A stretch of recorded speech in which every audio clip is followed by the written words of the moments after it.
తెలుగు వ్యాకరణాంశాల వివరణలో 21వ భాగానికి స్వాగతం.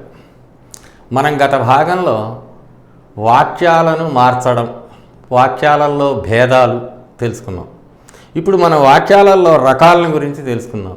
ఈ రకాలు ఎన్నో రకాలు ఉన్నాయి. ఇందులో కొన్ని ఇంపార్టెంట్ అయినవి, ముఖ్యమైనటువంటివి చూద్దాం. ఇందులో మొట్టమొదటిది త్వార్థకము, అంటే త్వా అనే అర్థము వచ్చేది అని అర్థం. ఇక్కడ కూడా అంటే శత్రార్థకం, చేత్ అర్థకము, అర్థకము అంటే అర్థము వచ్చున్నది అని అర్థం. ఇవన్నీ కూడా సంస్కృతంలో ప్రత్యయాలు. వాటిని బట్టి త్వార్థము, శత్రార్థకము, తుమున్నర్థకము, చేతార్థకము ఇవన్నీ కూడా అసమాపక క్రియల్లో కొన్ని భాగాలు.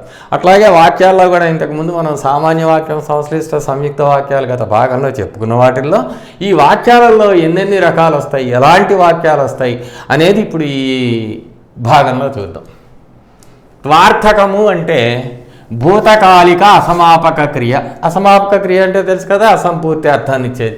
దీంట్లో కంపల్సరీగా ఆ క్రియలో ఈ అనేది ఉంటుంది. వచ్చి, తిని, పోయి, వెళ్ళి, చదివి ఇవి అన్నమాట. చూచి అని. రాముడు అన్నము తిని టీవీ చూసి నిద్రించాను అంటే తిని ఒక అసమాపక క్రియ, చూసి ఒక అసమాపక క్రియ. ఇందులో ఈ అనేది వచ్చింది. ఇది ఇక్కడ ఏం మార్పులు ఉండవు. కమల లేచి అన్నం తిని బడికి వెళ్ళింది. తిని, లేచి, ఇది ఇకారము అంతమంది ఉన్న అసమాపక క్రియతో వచ్చే త్వార్థము. అలాంటి క్రియలతో రాసే వాక్యాన్ని త్వార్థక వాక్యము అంటాం. శకుంతలను చూసి ప్రేమించి పెండ్లాడెను. శకుంతలని చూసి ప్రేమించి పెండ్లాడెను అంటే ఈ అసమాపక క్రియలన్నిటికి కూడా ఇదే ఉదాహరణ. ఈకారము అంతమంది ఉన్నటువంటి అసమాపక క్రియలతో కూడినటువంటి వాక్యమే త్వార్థక వాక్యం. రెండవది శత్రార్థక వాక్యం అంటే వర్తమాన బోధక అసమాపక క్రియ. అంటే వర్తమాన కాలాన్ని బోధిస్తుంది. వర్తమానం అంటే ప్రజెంట్ కంటిన్యూస్. ఇప్పుడు మనం ఇంతకుముందు చెప్పుకున్నాం గత భాగంలో కావ్య భాష, వాడుక భాష. ఇప్పుడు ఒకప్పుడు సున్ అనేదే ఉండేది. ఏమిటది? సున్. ఇది అంతమంది ఉంటే ఇది శత్రార్థకం. అయితే ఈ వాడుక భాష వచ్చిన తర్వాత ఈ సున్ను ప్లేస్లో తూ వస్తున్నది, టూ వస్తున్నది. సున్ను, తూ, టూ ఇట్లాగా మారిపోయినాయి. వచ్చుచు, వస్తూ, తినుచు, తింటూ అని ఇట్లా మారినాయి. ఏమండి? ఈ సున్ అనేది అంతమంది ఉన్నది అంటే ఇప్పుడు మనం తూ, టూలు ఉన్నా కానీ ఇదే శత్రార్థక వాక్యం అనుకోవాలి. ఉదాహరణకి అన్నము తినుచు టీవీ చూచుచున్నాడు. దీన్ని మనం వాడుక భాషలో ఇప్పుడు ఏం రాస్తున్నాము? అన్నము తింటూ టీవీ చూస్తూ ఉన్నాడు. ఇది శత్రార్థకం. మధు పడుచు లేచుచు సైకిల్ త్రొక్కుచున్నాడు. ఈ చూ చూ చూ ఇది శత్రార్థకం. కానీ ఇప్పుడు వాడుక భాషలోకి వచ్చే వరకు మనం ఏం రాస్తున్నాం? మధు పడుతూ లేస్తూ సైకిల్ తొక్కుతున్నాడు. తూ అయిపోయి, చూ వల్ల తూ అయిపోయి. అట్లాగే ఆకులు పూలు రాలుచున్నాయి. చెట్టుకి ఆకులు పూలు రాలుచున్నాయి. ఇది కావ్య భాష. ఈ చూ తూ అయిపోయింది, రాలుతున్నాయి అయిపోయింది. ఇది శత్రార్థకం. వర్తమానాన్ని బోధించేటువంటి అసమాపక క్రియ. అంటే కావ్య భాషలో చున్ అని ఉండేది, ఇప్పుడు వ్యవహారిక భాషలో తూ అని, టూ అని ఇలా మారిపోయింది. అది ఉదాహరణ వచ్చుచు, వస్తూ, తినుచు, తింటూ, పడుచు, పడుతూ, అట్లా లేచుచు, లేస్తూ, వెళ్ళుచు, వెళ్తూ ఈ రకంగా మారిపోయినాయి. ఉదాహరణ అన్నము తినుచు టీవీ చూస్తున్నాడు, అన్నము తింటూ టీవీ చూస్తున్నాడు. మధు పడుచు లేచుచు సైకిల్ తొక్కుతున్నాడు, పడుతూ లేస్తూ సైకిల్ తొక్కుతున్నాడు. ఆకులు పూలు రాలుతున్నాయి, రాలుతున్నాయి, రాలుతున్నాయి. చేతార్థకం మూడవది. ఈ చేత్ అంటే కార్య కారణ సంబంధం కలిగింది. కార్యము, కారణం అంటే కార్యం అంటే పని. ఈ పని జరగడానికి ఏదో కారణం ఉంటుంది. కారణం అంటే ఏంటన్నమాట? ఇక్కడ ఒక షరతు ఉంటుంది, ఒక నిబంధన ఉంటుంది. ఈ షరతుతోటి నిబంధనతోటే ఆ పని అవుతుంది, లేకపోతే కాదు. అంటే రెండు వాక్యాలని కలిపేటప్పుడు ఒక వాక్యంలో షరతు కానీ నిబంధన కానీ ఉంటుంది. అలా ఉంటేనే ఇది ఛేదార్థకం అవుతుంది. అంటే అందుట్లో ఈనన్, ఆ క్రియలో ఈనన్ అని ఉంటుంది. అట్లాగే ఇప్పుడు మనం ఇందాక చెప్పుకున్నట్లుగా వ్యావహారిక భాషలో దాన్ని తే, అయితే అని అంటున్నారు అన్నమాట. ఇదివరకైతే ఇది వానలు కురిసిన పంటలు పండును, ఈనన్, ఇదిగో కురిసినన్. బాగుగా చదివినన్ పరీక్ష పాస్ అవుతుంది. పూజలు చేసినన్ అంటే ఈ ఇన అనేది అంతమంది ఉంటే కనుక దీన్ని ఛేదర్థకము అంటాం. ఏమండి, ఇప్పుడు మనం ఏం రాయాలి దీన్ని? వానలు కురిస్తే నే పంటలు పండుతాయి. ఇక్కడ బాగుగా చదివితే అంటే షరతు అయిపోయింది, పరీక్ష పాస్ అవుతావు. నువ్వు పరీక్ష పాస్ కావాలంటే బాగా చదవాలి, అది షరతు, అది నిబంధన. ఇది కార్యం, ఇది కారణం. పంటలు బాగా పండాలంటే వాళ్ళని కురవాలి, ఇది షరతు, లేకపోతే నిబంధన, లేకపోతే కార్యము కారణం. అట్లాగే పూజలు చేసిన దేవుడు కరుణించను. దీన్ని ఏం చేయాలి? పూజలు చేస్తే, అట్లా నువ్వు పూజలు చేస్తేనే దేవుడు కరుణిస్తాడు. దేవుడు కరుణించడం కార్యం, కానీ దానికి కార్యం ఇదేం కావాలి? పూజలు చేయాలి. ఈ షరతు ఇక్కడ ఫుల్ఫిల్ అయితేనే ఈ కార్యము నెరవేరుతుంది. నీవు పరీక్ష పాస్ అయితే అయినన్, నేను నీకేదో ఒక వస్తువు కొనిస్తానంటాడు తండ్రి కొడుకు. అయినన్ అనేదాన్ని ఇప్పుడు ఏమైతే పాస్ అయితే అంటే ఒక షరతు, ఓ నిబంధన పెడుతున్నాడు తండ్రి, నీవు ఇందుట్లో ఇన్ని మార్కులు తెచ్చుకున్నట్లు అయితే. అదే ఇక్కడ చెప్పింది నేను. ఇనన్ అనేదానికి ఇప్పుడు వ్యవహారిక భాషలో తే, అయితే, అట్లా అన్నమాట. వానలు కురిస్తే, బాగా చదివితే, పూజలు చేస్తే అంటే ఈ మూడు నిబంధనలు అయిపోయినాయి, షరతులు అయిపోయినాయి, ఈ మూడు కారణాలైనవి. ఈ కారణం ఉంటేనే అప్పుడు కార్యం, పంటలు పండుతాయి, పరీక్ష పాస్ అవుతాడు, దేవుడు కరుణిస్తాడు. ఇవి చేయాలంటే ఆ ముందరిది ఆ కారణం ఏదో ఒకటి ఉంటుంది, ఆ షరతు ఉంటుంది. అదనమాట ఈ ఛేదర్థకం అంటే చేత్ అర్థకము. సంస్కృతంలో చేత్ ప్లస్ అర్థకం అంటే ఇనన్, తే, అయితే అనే అర్థం వచ్చేటువంటి వాక్యాలని ఛేదర్థకము అంటాం. ఇవి శత్రార్థకము, త్వార్థకము, శత్రార్థకము, ఛేదర్థకము. ఇవి మిగతా ఇంకా కొన్ని వాక్యాలు చూద్దాం. ఇప్పుడు 3 రకాలు చూసాం మనం: త్వార్థకము, శత్రార్థకము, ఛేదర్థకము. అవి కొంచెం క్లిష్టమైనవి కాబట్టి వాటిని విడిగా చెప్తాం. ఇవన్నీ చాలా తేలికే, అన్నీ కూడా మీరు ఈజీగానే నేర్చుకోవచ్చు. నిశ్చయార్థక, వ్యతిరేకార్థక, ప్రశ్నార్థక, విధ్యర్థక, నిషేధార్థక, ప్రేరణార్థక, ఆశీరాజ్యార్థక, సందేహార్థక, వికల్పార్థక, ప్రార్థనార్థక, అనుమత్యర్థక, ఆశ్చర్యార్థక, సంతాపార్థక, సముచ్చయార్థక, హేత్వర్థక, ప్రశంసార్థక, సాదృశ్యార్థక. ఇంతవరకు ఒక 20 అయినాయి. ఇంతవరకు ఆపేద్దాం. ఇంకా ఉంటాయి చాలా, మనం బాలవ్యాకరణలో చూసినట్లయితే చాలా ఉంటాయి. సరే, ఇప్పుడు ఒక్కొక్క దాన్ని చూసుకుంటూ పోదాం. నిశ్చయార్థక, అర్థకము అంటే ఇందాక చెప్పాను కదా, అర్థమును తెలిపేవి. నిశ్చయ అర్థకం అంటే నిశ్చయం, డెఫినెట్గా అనే అర్థాన్ని తెలిపేవి. అంటే స్పష్టంగా నిర్ధారించి చెప్పడం. అయిపోయింది అది. అందుట్లో ఇంకా రెండో థాట్, ఆలోచన లేదు. ఉదాహరణ, సీత పరీక్ష పాస్ అయింది, వాడు ఎన్నికల్లో గెలిచాడు, ఆ నాయకుడు ఎన్నికలు గెలిచాడు, అంతే, ఇక దాంట్లో తిరుగులేదు. పరీక్ష పాస్ అయినాడు, అయిపోయింది. అంటే నిశ్చయము, డెఫినెట్గా జరిగింది. నిశ్చయము అంటే నిర్ధారించి చెప్పడం అనేటువంటి విషయాన్ని చెప్పేది నిశ్చయార్థక వాక్యం. నెక్స్ట్, వ్యతిరేకార్థక వాక్యం. వ్యతిరేకము అంటే ఆపోజిట్. ఆపోజిట్ అంటే లేదు, కాదు అని వస్తుంది. అయితే మీరు ఇక్కడ గుర్తుపెట్టుకోవాల్సింది ఏంటంటే, ఒక వాక్యం ఇచ్చి ఆ వాక్యాన్ని వ్యతిరేకార్థంలో రాయమన్నప్పుడు క్రియను మాత్రమే మార్చాలి. అందుట్లో కర్తని కర్మని మార్చకూడదు. రాముడు అని ఉంటే వాడికి ఆపోజిట్ రావణాసురుడు కాబట్టి రాముడికి బదులు రావణుడనో, తెలుపుకు బదులు నలుపనో, కుక్కకు బదులు పిల్లనో పెట్టకూడదు. అక్కడ రాముడు రావణుడిని చంపెను అంటే చంపలేదు, అతడు అన్నము తినలేదు, అంతే రాయాలి. క్రియను మాత్రమే మార్చాలి. వర్షాలు ఉన్నాయి, వర్షాలు లేవు. వర్షానికి ఆపోజిట్ ఎండలు కదా అని వర్షాలు ఉన్నాయి అని అంటే ఈ ఎండలు ఉన్నాయి అని రాయకూడదు.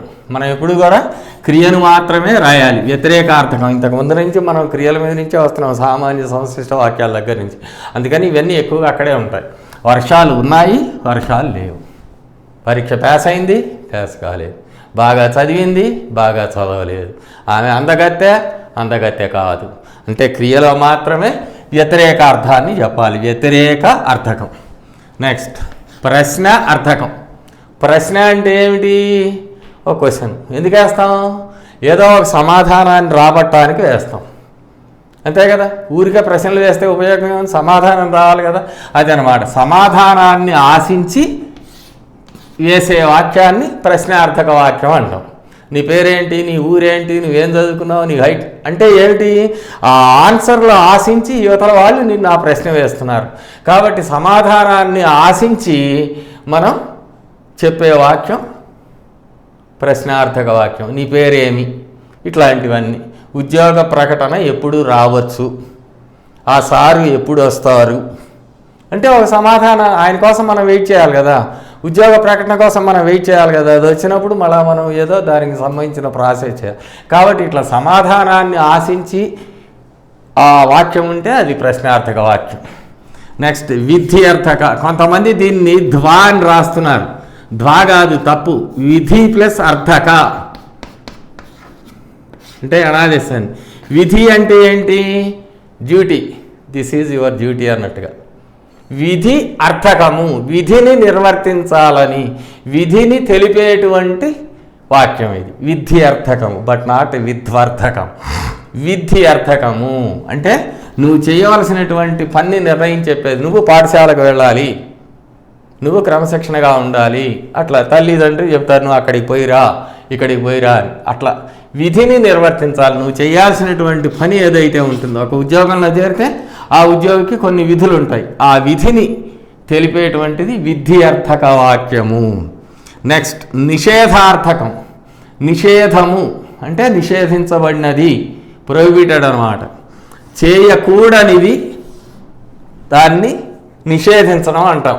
చేయకూడనటువంటి పని చెప్పేటువంటి దాన్నే నిషేధించడం ఏదైతే ఉంటుందో అది. మద్యము సేవించి వాహనమును నడపరాదు, ఇది రూలు, నిషేధం ఇది. వాహనం నడిపేటప్పుడు మద్యం మిగతా అప్పుడు నువ్వు సహించవచ్చు, నా ప్రాబ్లం. అట్లా లైబ్రరీలోకి వెళ్ళినప్పుడు నిశ్శబ్దముగా ఉండవలేను అంటే బిగ్గరగా అరవరాదు, అది నిషేధం అక్కడ. లైబ్రరీలో బిగ్గరగా అరవరాదు. అట్లా ఎయిర్పోర్ట్లో వాటిలో పోయినప్పుడు, సినిమా హాల్లో పోయినప్పుడు ఫోన్లో వాళ్ళు స్విచ్ ఆఫ్ చేసి పెట్టమంటారు. అట్లాంటివి అనమాట నిషేధం. వాళ్ళు నిషేధిస్తారు, ఇక్కడ స్విచ్ ఆఫ్ చేసి ఉంచుకునవలేను హాస్పిటల్స్కి వాటికి వెళ్ళినప్పుడు. అట్లా నిషేధము ఏవైతే ఉంటాయో ఏదో ఒకటి వేసి వాళ్ళు ఇంటూ మార్కు పెడతారు చూడండి కొన్ని చోట్ల, ఈ రోడ్లో ఇటు పోరాదు అని. అట్లా అది నిషేధార్థకము అంటే. నెక్స్ట్ ప్రేరణార్థకం. ప్రేరణ అంటే ప్రేరేపించడం, ఒక పనిని చేయాలని ప్రేరేపించడం. ఆ పనిని ప్రేరేపించడానికి ఇంచు అనే ఒక ధాతువు వస్తుంది. ఇంచు, ఇందాక మనం ఇంతకుముందు వాటిలో చెప్పుకున్నట్టుగా ఇక్కడ కూడా క్రియలో ఇంచు అనేది వస్తుంది. ఎవరో ఒకరి ప్రేరణ కారణంగా కార్యం సాధిస్తాం, మనం సొంతంగా సాధించలేం, ఎవరో ఒకళ్ళ ద్వారా సాధిస్తాం. అది ఎవరో ఒకళ్ళ ప్రేరణ, కాబట్టి అది ప్రేరణార్థకము. ఉదాహరణ, గాంధీ స్వాతంత్ర్యాన్ని సంపాదించాడు, ఇదిగో ఇంచు ధాతు. ఆయన సంపాదించి పెట్టాడు, నువ్వు నేను సంపాదించలేదు. అంటే గాంధీ గారు సంపాదించడంలో ప్రేరక పాత్ర వహించాడు. ఒక అనాథ ఎవరో ఉంటే ఆయన్ని ఎవరో చదివిస్తారు, నన్ను ఆయన చదివించాను, ఇంచు ధాతు వచ్చింది కదా. అట్లా అనమాట. అంటే నేను చదువుకోవడానికి ఎవరు ప్రేరణ? ఆయన ఎవరో ఒక ఆయన దానం చేసి నన్ను ఆదుకున్నటువంటి వ్యక్తి ఉన్నాడు, ఆయన ప్రేరేపకుడు. నెక్స్ట్ ఆశీరాజ్యర్థకం. ఆశీహి ప్లస్ ఆది అర్థకము. ఆశీస్సులు అంటే దీవెనలు ఇవ్వడం. తిట్లు దీవెనలు అంటాం కదా, తిట్లు కూడా ఇందులోకే వస్తాయి. అందుకనే ఆశీహు ఆది అర్థకము. ఆశీస్సులు మొదలైనటువంటి అర్థము వచ్చేది. అంటే ఆశీస్సులు కానీ, శాపనార్థాలు కానీ, తిట్లు కానీ, ఇవన్నీ కూడా ఇందులోకి వస్తాయి. ఏమి ఇస్తారు? ఉద్యోగ ప్రాప్తిరస్తు, వివాహ ప్రాప్తిరస్తు, సంతాన ప్రాప్తిరస్తు. అంటే తెలుగులో చెప్తే నీకు ఉద్యోగం వచ్చుగాక, సంతానం కలుగుగాక, పెళ్ళవుగా. ఇది ఆశీర్వచనం. ఏ తిట్లు అంటే ఏమంటావు, నువ్వు నాశనం అయిపోతావు అని ఏదో మాట్లాడతారు కదా, అలాంటివి కూడా ఇందులోకే వస్తాయి. ఒకవేళ ఎవరైనా తిట్టినట్లయితే అది శాపం కిందకు వస్తుంది. కాబట్టి ఆశీరాద్యర్థకము, ఆశీస్సులు, శాపములు మొదలైనటువంటి మన సినిమాల్లో, వాటిల్లో, పురాణాల్లో, కావ్యాల్లో చూస్తే నువ్వు కుక్క వైపు, నక్క వైపు, బలి వైపు, వాళ్ళు అట్లా అయిపోయేవాళ్ళు. అవన్నీ శాపాలు. అవి అట్లాంటి వాక్యాలన్నీ కూడా ఆశీరాద్యర్థకంలోకి వస్తాయి. నెక్స్ట్ సందేహార్థకం. సందేహ అర్థకం. సందేహం అంటే ఏంటి? డౌట్, అనుమానం. అవుతుందో అవదో అదే తెలియజేసేది. సందేహాన్ని తెలియజేసేది సందేహార్థక వాక్యం. క్రికెట్ ఇండియా గెలుస్తుందో గెలవదో ఒకటే టెన్షన్ కదా టీవీ సెట్ల ముందు కూర్చొని మీరు. మిగతా మీ సొంత విషయాలకు కూడా అంత టెన్షన్ పడరు కదా పాపం. అది అట్లా సందేహాన్ని, అనుమానాన్ని తెలియజేస్తే అది సందేహార్థకం. నెక్స్ట్ వికల్పార్థకం.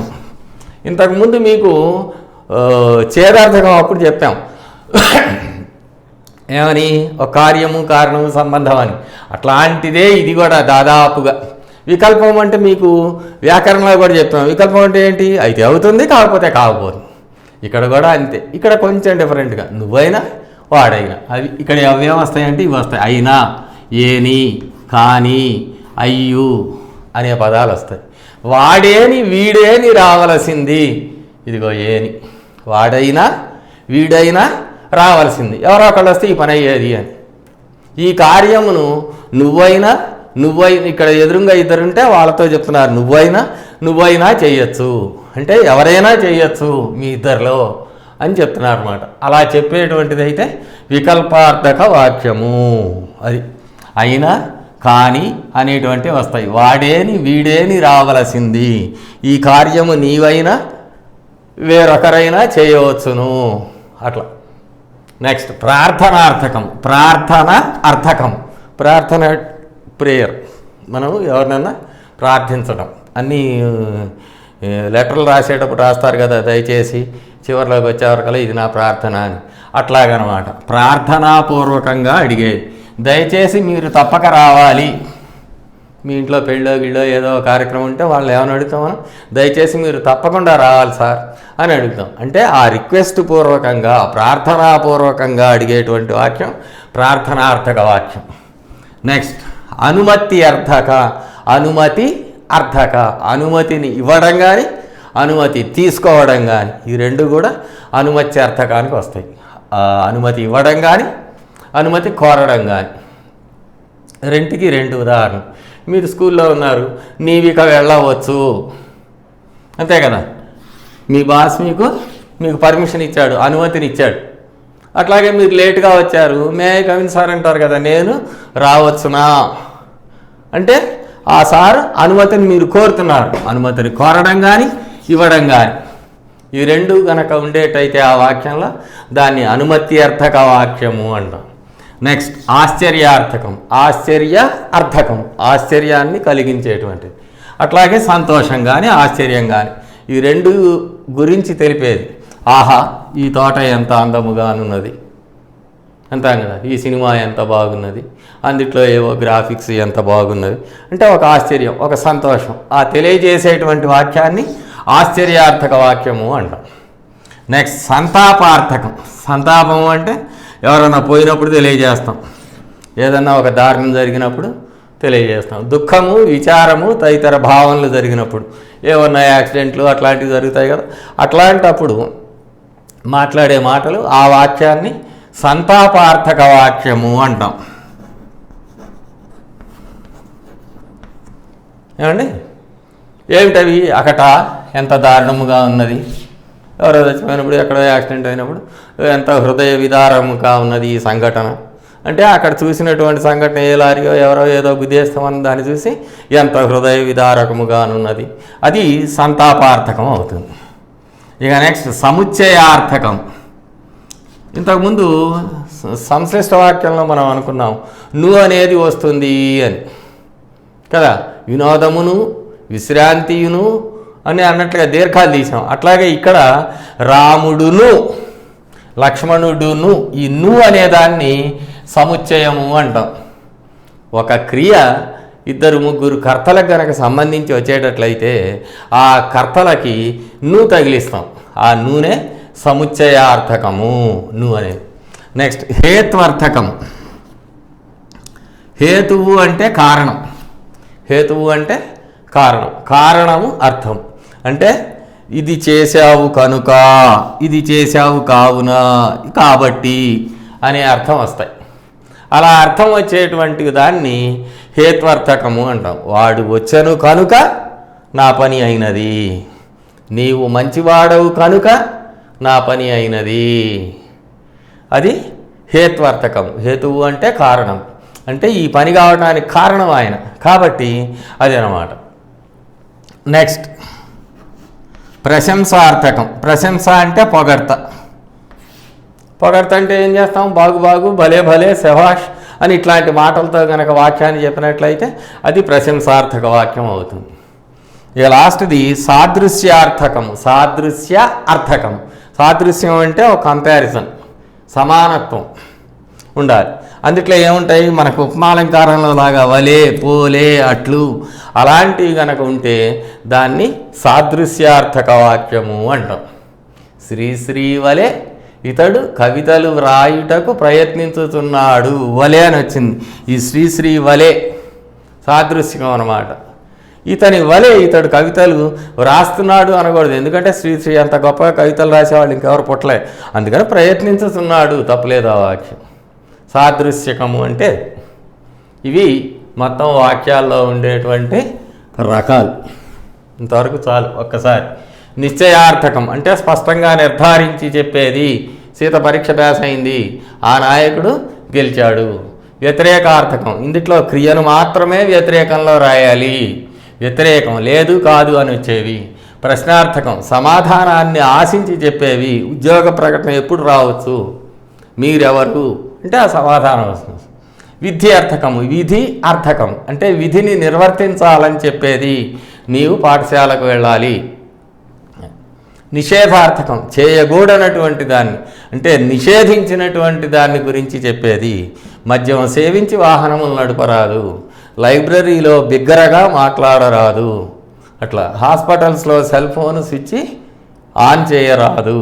అట్లా ప్రేరణార్థకం, ఎవరో ఒకరి ప్రేరణ చేత కార్యం జరిగితే అది ప్రేరణార్థకము. గాంధీజీ స్వాతంత్ర్యమును సంపాదించి పెట్టెను, ఇందుట్లో ఇంచు అనే ధాతు వస్తుంది. ఆశీరాజ్యర్థకము, ఆశీహ్ ఆది అర్థకం అంటే ఆశీస్సులు కానీ శాపములను కానీ తెలియజేయనది. ఉద్యోగం కలుగ్గాక, దొరుగ్గాక, వివాహము జరుగ్గాక, అట్లాగే నీవు చెడిపోదువుగాక అని ఇట్లా తిడితే. నెక్స్ట్ సందేహార్థక వాక్యం, సందేహమును తెలియజేసేది. క్రికెట్ ఇండియా గెలుస్తుందో లేదో అది సందేహం. వికల్పార్థకం, అయితే అవుతుంది, ఇంకొకళ్ళతో అంటే ఎవరో ఒకళ్ళతో అయినట్టుగా, అయినా ఏని కానీ అయ్యు అనే పదాలు వీడేని వాడేని ఈ పని చేయవచ్చును అట్లా. ప్రార్థనార్థకం, ప్రార్థనాపూర్వకంగా అడగటం, మీరు దయచేసి తప్పక రావాలి, అట్లా మీరు నాకు దయచేసి తప్పక పర్మిషన్ ఇవ్వాలి అంటే ప్రార్థనతో అడగటం అన్నమాట. అనుమత్యర్థకం, అనుమతిని ఇవ్వడం, నీవిక వెళ్ళవచ్చు, అనుమతి ఇవ్వడం కానీ అనుమతిని కోరడం కానీ, ఈ రెండు కూడా అనుమత్యర్థకాలకు వస్తాయి. ఆశ్చర్యార్థకం, ఆశ్చర్యాన్ని కానీ సంతోషాన్ని కానీ, ఆహా ఈ తోట ఎంత అందముగా ఉన్నది, ఆశ్చర్యార్థకం. సంతాపార్థకం, దుఃఖము విచారము తదితర భావాలను తెలిపేది. అకట ఇక్కడ పరిస్థితి ఎంత దారుణముగా ఉన్నది, ఆహా ఈ సంఘటన ఎంత హృదయ విదారకముగానున్నది అని చెప్తే అవి సంతాపార్థకాలు. సముచ్చయము అంటే ను అనేది సముచ్చయార్థకము. రాముడును లక్ష్మణుడును అడవికి వెళ్ళిరి అట్లా. హేత్వర్థకం అంటే కారణం, ఈ కారణము వలనే ఈ పని అయినది అని, దాదాపు చేదార్థకంలాగా. వాడు వచ్చెను కనుక ఈ పని అయినది, ఈ పని కావటానికి కారణం వాడు వచ్చాడు, అది కాబట్టి వాడు వచ్చెను కనుక ఇదైంది. దీన్ని హేత్వర్థకము అంటాము. హేతువు అంటే కారణం. ప్రశంసార్థకం, ప్రశంస అర్థకం అంటే పొగట్టం, బాగు బాగు, శభాషు, భలే భలే అంటాం. నెక్స్ట్ సాదృశ్యార్థకం, సాదృశ్యం అంటే సమానత్వం, కంపారిజన్. సాదృశ్యముగా ఉంటే, సమానమైనటువంటి పోలికలు ఉంటే అది శ్రీశ్రీ వలె ఇతడు కవితలు వ్రాయ ప్రయత్నించుతున్నాడు. ఇట్లాగా వలే పోలే అట్లు కనుక వస్తే ఇది సాదృశ్యార్థక వాక్యం. ఈ ఎపిసోడ్ ఇంతకుముందు భాగము ఇది మొత్తం కూడా 10th క్లాస్ స్పెషల్ ఇది. ఓకే, మరో భాగంలో మరొక అంశంతో కలుసుకుందాం.